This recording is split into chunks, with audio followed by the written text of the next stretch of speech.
Olen Mare Kitsnik ja räägin käsiraamatu 9. peatükist, kuidas lapsed teist keelt omandavad.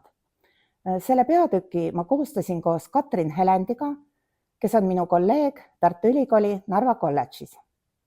Mis te arvate, kas lapsed omandavad teist keelt samamoodi kui esimest keelt või hoopis teistmoodi?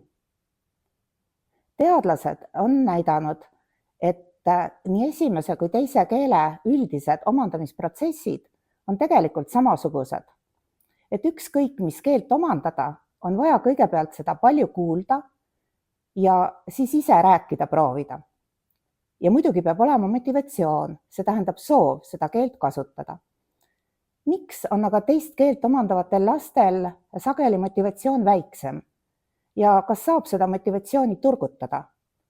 Mis on vaikiv periood ja kuidas sellesse suhtuda? Miks teevad teist keelt omandavad lapsed tihti palju vigu ja mida vigadega ette võtta? Seda kõike saategi teada meie peatükist. Lisaks pakume teile mitmeid huvitavaid võtteid ja mänge, mida saate lastega kohe kasutada.